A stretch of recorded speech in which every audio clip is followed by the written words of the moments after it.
ESPN 94.1 FM and AM 930 present The Drive. Brought to you by Huntington Federal Savings Bank.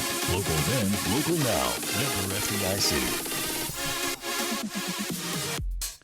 Welcome into the Friday, November 8th edition. Your drive begins now on ESPN 94.1 FM and AM 930. I'm your host, Paul Swann. You can join me always by joining me on the Miller Lite phone lines. That's right, 877-420-TALK. That's 877-420-8255. Miller Lite, great taste.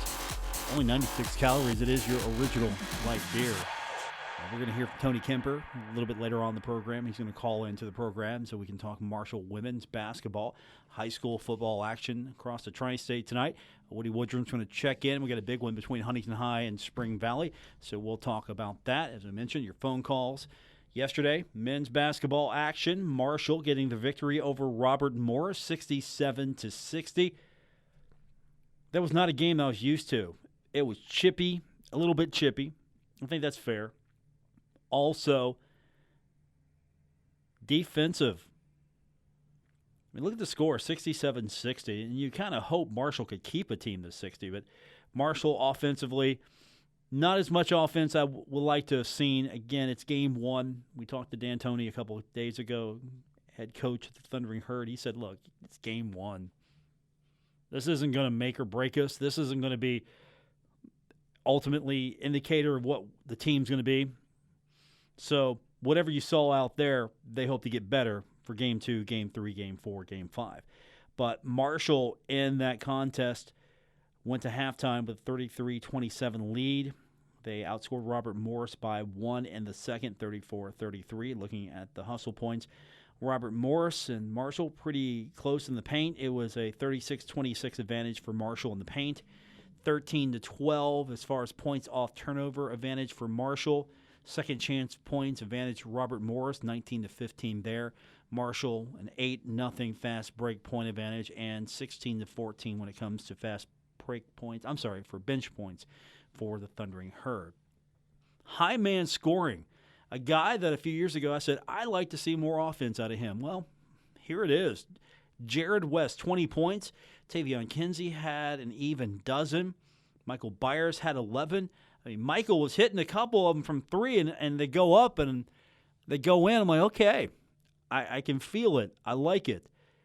Jansen Williams, 3 of 8 in that contest, 2 of 6 from the three-point line, had 5 rebounds, 8 total points for him.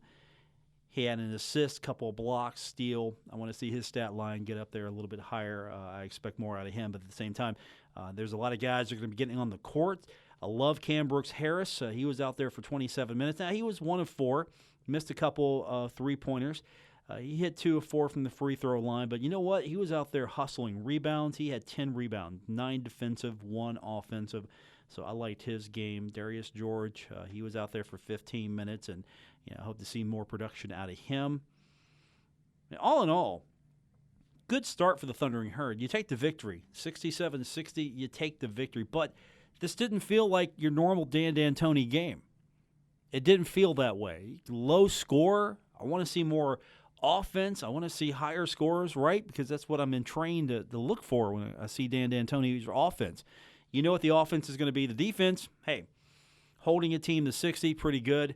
Last night during our post game, by the way, if you listen to the broadcast or you're going home after the game, stick around because we do a post game on 93.7 The Dog and right here on ESPN 94.1 FM and AM 930. Not sure all of you know that, but after the game is over, stick around. We do a post game. Take your phone calls. We'll go over what happened in the game. We'll hear coach's reaction. We'll hear player reaction as well. So I want to invite you to stick around on Sunday. So after the game at the Cam Henderson Center, as you're driving home, just keep it locked. We'll take you home. You'll hear Dan D'Antoni and more on our postgame. TikTok Tire college basketball wrap-up. But this is last night I had a chance before we called it a night to catch up with Jansen Williams, and that was the thing I asked him. Jansen, this is not your typical Dan D'Antoni game. A lot of chippiness out there, low scoring. Is this just the fact that it's a first night game opponent that you really didn't know too much about because they hadn't played yet, really? You hadn't played yet. I kind of try to get him to just maybe outline it for me, Why did we see what we saw last night? Here's his response. It's very tough. When we have a team that is dependent on two very, very strong players contributing 20-plus points a game, our whole goal was coming back this year and trying to fill in those holes. And it's tough. It's tough, but I think we're doing a really good job. We got young guys stepping up. For example, Cam, his first career field goal was an alley-oop dunk in a pressure time, man. I believe in this team, man, that you'll just trust me. You'll see those 67. That'll climb a little bit, and hopefully that Robert Morris score 60 will stay exactly where it is. This was a team that did come in, and you knew that they had a solid defense. How would you assess game one? We got to work on our offensive side of the game. Like I said before, we got to fill in those holes. That's nothing new. It's the first game. Everybody got to see an actual crowd here, so obviously there were a little bit of jitters. But we did a really good job on our defensive side of the game, and I'm very, very proud of this team for that. I know 2 years ago we were not too terribly good on the defensive side, so I like to see that step up. So I'll tell you one thing, I know we got our offensive down. Everybody knows Dan's plan, and that's always going to work.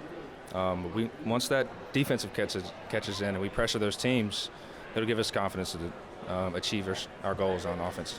You get the victory. You had adversity tonight. How'd you like this team's reaction or response to that adversity? Because you were up, down, up again, and this team really battled back. There were times where it looked like they might run away with it. You stopped it. Like I said, I'm very, very proud of this team. We're so young, and I wasn't expecting us to handle the adversity as well as we did tonight. Big shout out to Jared and Tavion, Aaron, Darius. Actually, I'm going to shout out the whole team, man. Everybody had each other's backs, especially in timeouts. We were in each other's ears. Keep the intensity up. Be smart. I believe in you. Every shot you take, I believe in you. They did such a great job handling adversity. It kind of shocks me a little bit because that's something I would see from a team last year or the year before or when Ideen was here. And it's really, really good to see that we found that tonight. Communication was key out there as well. I don't know a time when I've seen this team communicate better. Yeah, this team is a really, really – I'll say this is the most gelled team I've been a part of in my whole entire life. We are each other's best friends, but we like to push each other, especially in practice. It's a blessing that I'm on this team with these amazing guys, and we work well together. And if we're not doing good, I can trust my teammates are going to keep me back up. You feel good now. This is game one, and you've kind of set the tone what the team's identity would be. Yeah, we're gonna get on film. We know what we're gonna do wrong. We've done this 100 times. We're gonna get in the film, work on what we need to work on, especially on the offensive side. And we got this. We're good. Stay with us. Jansen Williams, congratulations. Thank you very much, man. Jansen, he's good. We got this. He's confident. We're going to hear more from him during the season. I tell you what, when we come back from break, we're going to hear from the head coach of the Marshall women's basketball team, Tony Kemper. We'll get his thoughts on the upcoming match and talk a little bit about his victory over Kentucky Christian. That's when we continue with today's edition of The Drive on ESPN 94.1 FM and AM 930. This is The Drive with Paul Swann on ESPN 94.1 FM and AM 930. Presented by Huntington Federal Savings Bank.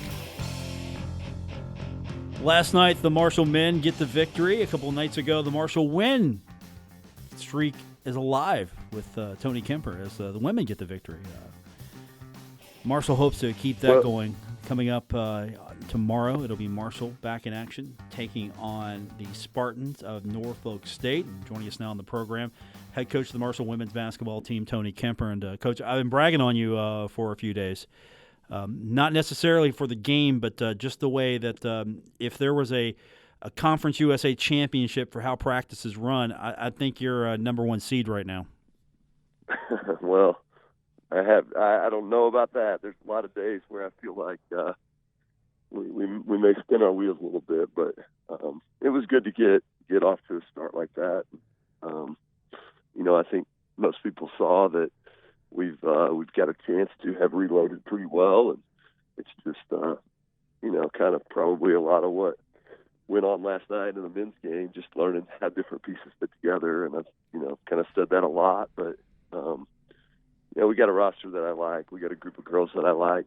And, like you said, it comes down to practice and putting it into games and different things like that, figuring out who goes where and when. And I'm glad we're in that process, for real and real games. And, but that's definitely where we're at. You found out you got some scorers out there. Kristen Mayo, you weren't surprised there. You got 19 points from her. Taylor Pearson for a while wouldn't let anyone else score but her. And, finally she let some other of her teammates get in the scoring act. You found out quick you got some scorers. Yeah, I mean, I thought we were probably going to score it pretty well. And that it's going to get tougher, obviously, and it's going to get tougher tomorrow. Norfolk's a very, very good defensive team, and but we do have talented players in there. I think we probably have a little bit less shooting, but not by much. I think we've done a pretty good job of reloading in that. But it also comes down to people like Taylor Pearson, Kristen Mayo, showing that maybe they've taken a step forward in how they're going to shoot the ball and things like that. We didn't shoot a lot of threes the other day against Kentucky Christian. We didn't have to. But we were 6 for 15, and if we shoot, that's 40%. If we keep it up around there, we'll be one of the better shooting teams in the country. And I think we can shoot it. That'll continue to be a thing. And, I think the flip side of this, too, I think we've added more people with game off the dribble. And a year ago, we were kind of all shooting, and I think we have a little bit better mix now. Marshall women's basketball coach Tony Kemper joining us on the program. So you mentioned it does get tougher. What can you tell us coming up for Saturday? What can we expect? Well, a really good defensive team. I think they hang their hat on defense. They were, I think they were a 4 seed in their league tournament last year. They were pretty successful in league play. I know if you pull them up on our stats website we use, they look awfully good on the defensive end, and I think that's probably right. They are very athletic. They're going to pressure from the guard spots. They're pretty physical inside, and then the other thing they do is they change defenses on you a little bit too. So we're going to see 3-2. We're going to see 2-3 zone. Along with a pretty tough man-to-man defense. So they're going to they kind of start and stop with how their defense is played, and then they've got some very good speed and athleticism from their guard positions, and we've got to get back in transition, and we got to keep them from running, and that's kind of the plan going in is got to move the ball around on one end, and then make sure that we're back and set up every chance we can on the defensive end. Tony Kemper is our guest. Marshall women back in action tomorrow, hoping to extend their early undefeated season to 2-0. Of course, taking on a very tough Norfolk State team. And it's just worked out the way you've got the schedule. You can ramp up the difficulty instead of going super difficult first. And no disrespect to Kentucky Christian, but you are moving up in difficulty. Did the schedule just work out for you where, okay, let's ease into this, let's get bigger and better as we go? Well, I thought, judging on kind of the scoring that we lost a year ago, I thought it was probably important for our kind of youth and where we'd be in the process that, if we could start at home and then start against maybe somebody that we thought we could play a lot of people against and things like that, I thought would be beneficial, and it just kind of worked out that we could do that. I like playing teams like Kentucky Christian. I think it was good for them too. I think it was a good experience for them to come down, and they brought some fans. They brought we probably have some crossover fans from Grayson that come down here and watch. I know we do with Mayo. That's right. That's her hometown, and so I think it was good in that respect. But it was good to get those nerves out. And you talked about Taylor Pearson hitting a bunch of shots early. The first couple that go in, I think every year those are important baskets. And when maybe you're not going up against Old Dominion or Middle Tennessee right out of the gate, you can relax a little bit when you're trying to make those. But it was good to get off to a good start. It was really good to do it at home, and I felt like one of the things I was really happy with was the crowd. I thought we had a great home crowd for the leadoff game, and I think we're definitely trying to build a program that fans are going to back. And I think that a year ago, one of the things we did, we were an entertaining group to watch, and I think we gained a lot of fans through it. And I think we kind of saw that with our opening crowd, and hopefully it only grows. Tony Kemper is our guest, Marshall women's basketball coach. The Thundering Herd back in action, taking on Norfolk State. Tip-off is set for Saturday, 1 p.m. at the Cam Henderson Center, and the Thundering Herd already with a victory under their belt. This is going over, just looking at the numbers, because sometimes the numbers maybe tell a different story. You're shooting 50% in this game. You got to feel good about that. 40% from three. Of course, every coach wants you to go perfect from the line. You did that. And a lot of that is not what they're doing, it's what you're doing. So you got to feel pretty good about that. I'm sure that they were actually, hitting shots, and it probably wasn't anything that maybe Kentucky Christian was doing. Yeah, I think it just goes back to, I think we've got a good nucleus of players, and I thought one of the things, and I think if people listening were there, I think we shared the ball really well. We had 17 assists. I think we passed up tough shots to get to pretty darn good ones, and we probably honestly left a couple of assists out there. And so I think if that's a trait that carries through and we continue to share the ball, I think if the shots that you take are better shots, then they go in at a higher percentage. And I think we did a nice job of attacking the rim. We got some things done in transition, but that's going to get harder. It's going to get harder. It's a good defensive team that's coming in here on tomorrow afternoon, and it progresses. We're going to get better, and so is everybody else. So we're off to a good start, and yet we're going to have to step forward a little bit tomorrow to feel good when we're done. Not to look ahead, but after this one, you're going on the road and you're taking on the Bobcats. And I know you can't look too far ahead on that one, but wouldn't it be great if you get a good crowd for this one and then you get some Herd fans traveling up to see you take on the Bobcats, or some area Herd fans show up for that one? I mean, you always want to get the Bobcats, and you always want to have a good crowd for it too. Yeah, that would be great. That'd be great. We played up there a couple years ago in the WNIT, the Women's National Invitational Tournament at the end of the year, and it's always good when you roll in a gym and you've got some Kelly green in there, not that ugly dark green, but got some Kelly green in there cheering you on, and I know our girls appreciate it. And it is, you don't get a lot of opportunities like that where you play against a road game that's close enough for a good portion of people to drive up and watch. So, you are right. We're not really looking ahead to that one too much yet. We got all we can handle tomorrow, and then we'll package this one up and move on to that. That's going to be a huge challenge as well. They're a very, very good program, so should be fun. But it all gets going tomorrow. I guess tomorrow we got to play well tomorrow first. Well, Coach, you got the stage pretty much to yourself tomorrow. Football off, basketball is playing around you. You've got the stage to yourself tomorrow. Let's hope that the Herd fans show up, tailgate, then come see you. That'd be perfect. Invite me. I'd love to stop by. Tony Kemper is our guest. Hey, Coach, thanks for doing this again. I appreciate you, and we'll get you back on next week. You were worried. You were worried that you weren't getting more than one shot when I saw you last on the show. Well, I did. I made sure everybody knew we were playing on Saturday, and then you told me after that, hey, we'll have you on again Friday. So I appreciate the coverage a lot, and I'm certainly available anytime to talk Marshall women's basketball or anything else for that matter. And I know we're excited about the next game tomorrow night at 1, so tomorrow afternoon at 1, and would love to have as many fans as we can get in there. Coach, good luck tomorrow, and we will talk to you next week. We'll work on it 1 or 2 times, your pick, or 3. Heck, you can come in there every day if you want. We can talk a little football. How's your hockey? Can you talk hockey with me? I can't. I'm going to be baseball. I mean, I'm a Chiefs fan, so we got Patty Mahomes coming back this week. That's big for Chiefs.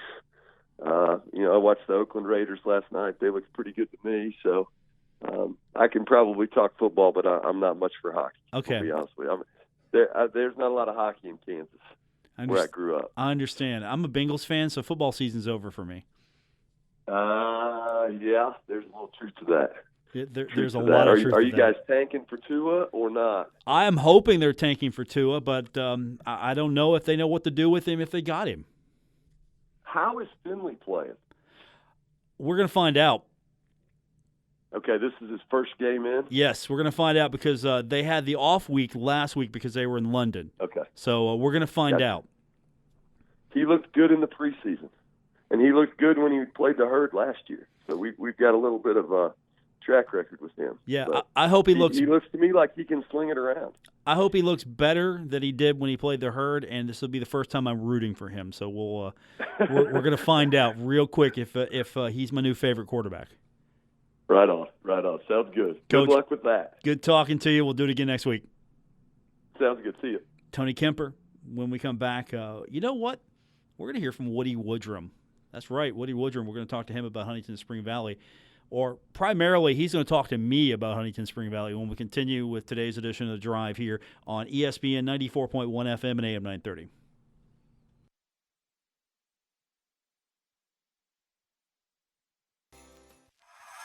Never miss a moment of The Drive with Paul Swann. Subscribe on Apple Podcasts, Spotify, or wherever you get your podcasts.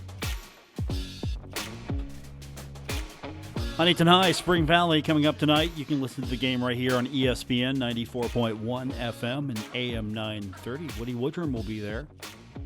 Woody Woodrum's right here right now to tell us why this is the game you listen to tonight. Crisp, cool, and a rather nice evening up here on the mountaintop. And, two highly ranked teams trying to secure their spot. I know the Timberwolves would like to think about finishing third or fourth and with a win, and Huntington would love to get a win and finish in the top 8, get a home game in the first round. But all comes down to this one, the semi-city championship, I guess you will, with all those kids down in Westmoreland, of course, being Huntingtonians. And, a team who played well in 2 of its last 3 games, and honestly didn't play bad at all for 3/4 of the Midland game, is Huntington High. They dominated Parkersburg on the road last week, and it looked like Parkersburg had the idea that they were going to just win that game and move up in the rankings, and that was that. And 7 turnovers later, created by the Huntington defense, led to a 44-13 win by Huntington. So they played well in that game. They played Midland 7-7. For a half and 14-7 through 3/4 till they got a couple of late touchdowns that took the game away, and then they played really well against Capital, 24-12, which was so unexpected because they'd played so poorly at Hurricane the week before. The first loss for a Billy Seals team to Hurricane was just an awful game, and I didn't know where this team was headed at that point because they had lost 2 in a row, and Parkersburg South is a very, very good team. They were upset last week. They're still going to be up there in top 5 somewhere, I believe, if they beat Parkersburg tonight, and I think they will. But then you're talking about the Timberwolves, who have shut out 3 of their last 4 opponents, 35-0. Very good Ashland team last week. On the road at St. Albans, 47-0. On the road at Riverside, 40-21. And then Capital at their place, 41-0, and GW, 41-6. So they haven't given up very many points to anybody, Paul. It's really pretty impressive when you look at what their defense has done. 7.5 points per game is all they're allowing. 80 yards a game on the ground, about 47.5 yards passing, and 25% completion. Their total offense, 1,150 yards allowed. That's 128 yards a game. So they have forced 13 turnovers. They've also recorded 10 sacks. And, you don't see a lot written about the defense of this team. But like Huntington, Brad Dingus and Billy Seals believe defense first, don't turn the ball over, and you've got a pretty good shot at winning the ball game. There's a lot of emotion potentially for this game tonight. Huntington High could be in a situation where this is their final home game. They could be in a situation where these kids will have to go on the road. And I know that they're going to come out and focus. It's Spring Valley. For Spring Valley to Huntington, it doesn't matter what the records are. They're going to be focused. But, yeah, any chance of them just getting a little too emotional, a little too desperate, or should they play with a little desperation? You know, I saw them practice yesterday, and Billy told me it had been like that all week, that they were really loose about it. It's almost a feeling now, hey, you know, if we win, nobody expects us to. So, you know, let's stay loose and play. So they were very loose yesterday. I talked to some of the players that I've interviewed, and they were all just, you know, they're ready to play this game. They know these kids. They see them at the movies. They see them at the mall. They see them at Marshall games and wherever kids tend to gather. But, you know, nobody's fooling themselves. This is an extremely good offensive team. Is the Spring Valley team. 36 points a game. They're rushing for almost 300 yards a game and passing for another 65 through the air. So they don't turn the ball over much. 15 turnovers in 9 games. And they control the clock is the big thing I noticed. They're plus 20 minutes almost when it comes to controlling the clock. So, you know, it's incumbent upon Huntington, if they want to stay in this game, they need some time-consuming drives and see what happens with that. But Huntington is now scoring 26 points a game, which is just a little more than they're giving up. They're rushing for about 210 yards a game, and they're passing for about, 129 yards a game. They're actually passing for more than nearly half of what they're rushing for, which is kind of different for this team. 337 yards a game, though, and they average about 16 first downs, so they're right there. It's going to be a great game, I think.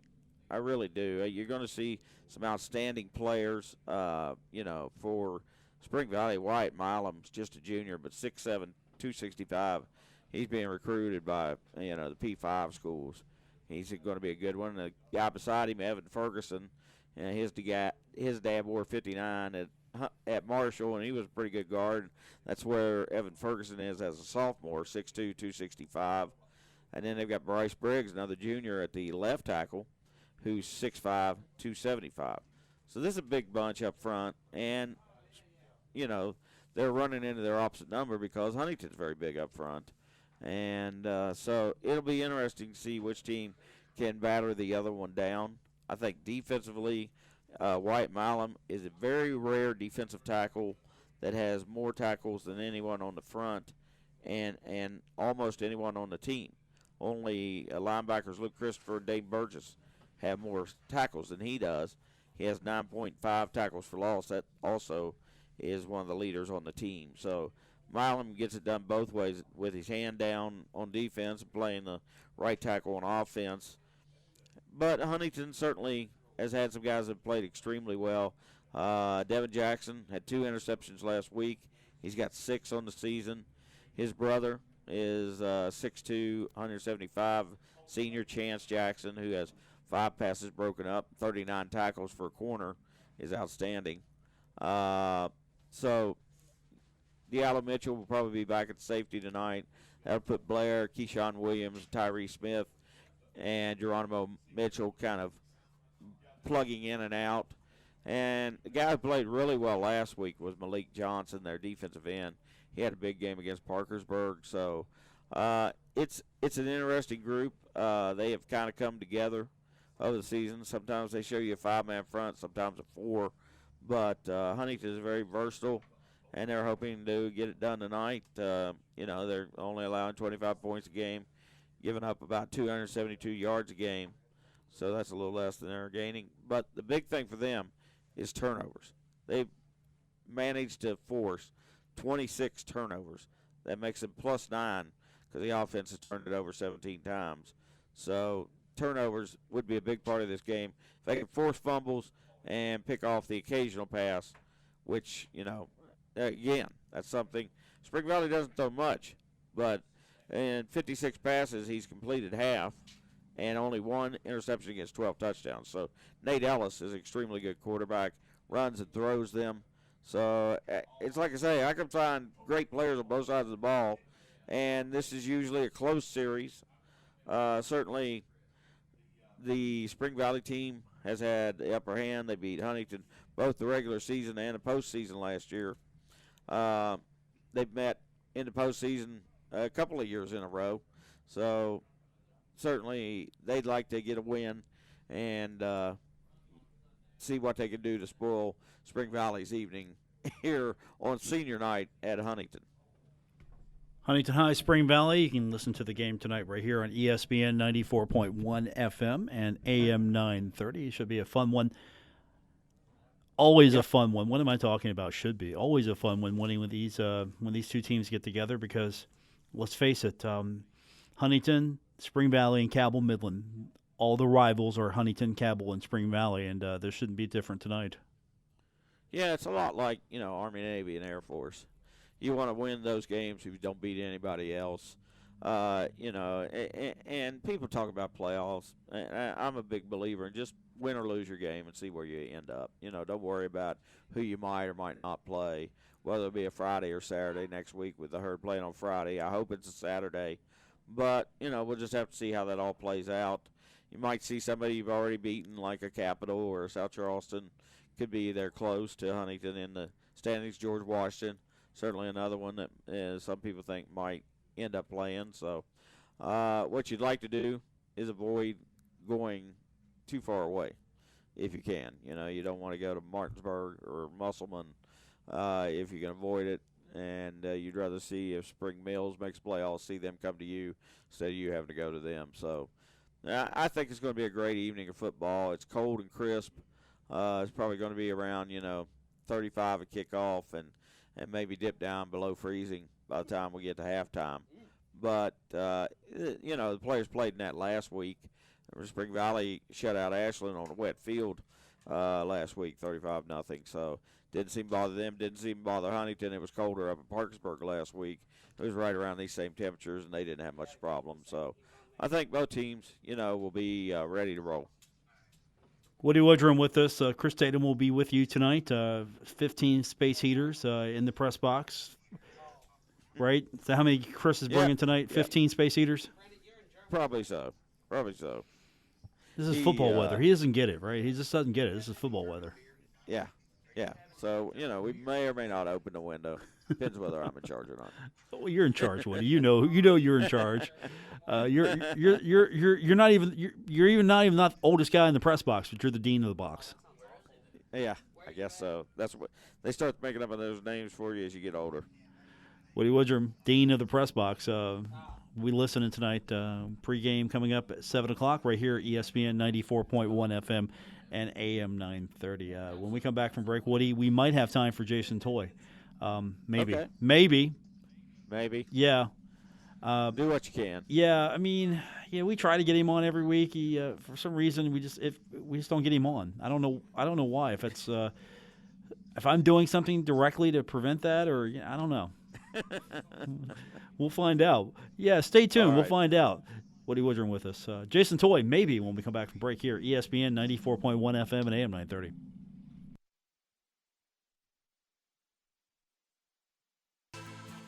Listening to The Drive with Paul Swann on ESPN 94.1 FM and AM 930.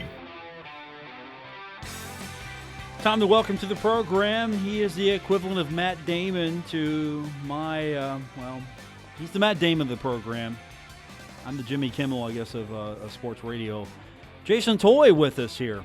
Hey, you made the show this week. Congratulations. We were Ken and I were sitting there getting concerned, like we haven't heard from anybody, and we've kind of it dawned on us you had Cornwell and Woody on together, so that probably took up the whole show. Well, no, actually, Cornwell didn't make, because come on, Cornwell, Woody, guess who's going to win that one? Oh, that's true. Woody. That's true. Yeah, I had Coach Kemper on, then I had Woody, then I've got you. Look, as teams get eliminated throughout the postseason next week and the following week, there'll be plenty of time for you. You might even have to host the show. That's how much time we'll make for you. There you go. Cabell Midland tonight trying to end the season perfect, taking on a 4-5 South Charleston team. Is this just going to be basically get it done and move on, or South Charleston really pose a threat? I mean, South Charleston is a very athletic team. I mean, there's no ifs, ands, or buts about it for them. They have got some serious athletes, got a couple of guys that are Division I prospects on this team. So they are definitely one you got to take a look at. They have had good success. They picked up some big wins like against GW earlier this year, but they played Huntington down to a point. I mean, they played teams pretty tough. Now they've taken themselves out of games. They played some undisciplined ball throughout the season. They're young, and that could be a part of it with the undisciplined play, but they definitely got some pretty good athletes. I mean, and enough to get everybody's concern that you need to come out and play have your A game, or else they're going to come and get you. Cabell Midland, of course, trying to stay undefeated, pretty much 10-0. They're going to be locked into home field no matter what, it feels like. At least the good news is you're going to avoid Martinsburg, and that's the big thing until hopefully the state championship. Yeah, that's our number one goal. It's either that or you don't want to go on a road trip to Musselman or something like that up in the northern Panhandle. You definitely like to have the opportunity to be home. To go perfect season 10-0, I don't think really was on the radar for Midland this year, but it turned out to be, and turned out to be something pretty special for Cabell Midland to come away with this type of play. And they got a good opportunity to be able to make a little bit of history tonight to go 10-0 and try to get ready for the playoffs next week. Of course, coming off a bye week, had a chance to get the guys rested up, and they didn't get any of the injured players back that they were hoping to yet. They might get one or two back in time for the playoffs, but it was always good to get some rest and get a little team building, a little team time together. They brought in Joey Stepp, former Marshall offensive lineman and magician. They did a thing on Thursday evening with him and had a really good time, and just kind of relaxing. And they worked hard though. The only day they took off was Friday, and that was on the game day. And the rest of the time they went to work. You remember when you won a national championship with the Thundering Herd? You guys went to go see Home Alone 2. That was your. Remember that? Yeah, that was down to Keith Halby. I mean, maybe that could be the thing for the Knights here. You guys, you could go see. I don't know. Maybe they'll throw a flashback cinema downtown and do a Home Alone 2 showing. You can make that a tradition. There you go. Jason Toy's with us. Of course, you can listen to the game on 97.9 The River. You can also listen online on the website. And next week, we'll hopefully know if you're going to be on a Friday or a Saturday. That's probably the next big concern after tonight. Radio crew. Jason Toy, COY. Hang on, Paul. Oh, that's fine. That's fine. That's completely fine. He's taking care of business. Every time you call me, we're like going through security. Because I've called ahead. That's what it is. Yeah. I've called ahead. I had to get off the telephone because it was a police officer, and I didn't want to say, "Hey, I'm driving and talking on the phone." Just drop my name. It'd have been fine. Just tell him you're talking to Paul Swann. You'd have been fine. We'll have fun tonight, though. Thank you, sir. We'll talk to you soon. All right, man. See you. That's Jason Toy. I would have loved to heard that, though. Maybe the police officer would have asked him to step out of the vehicle. It would have been a good radio. It really would have been. For our producer tonight, Gabriel Sellers, who's actually smiling at the prospect of listening to Jason Toy go through customs. That's the best way I can describe it. Don't forget, Huntington High football coming up tonight. We'll have it for you right here on ESPN 94.1 FM and AM 930. No Marshall football on Saturday. Basketball on Sunday. We'll talk about it all on Monday. Enjoy your weekend, everyone. WRBC Huntington, W227BS Huntington, your flagship home of the Marshall Thundering Herd and The Drive with Paul Swann, ESPN 94.1 FM and AM 930.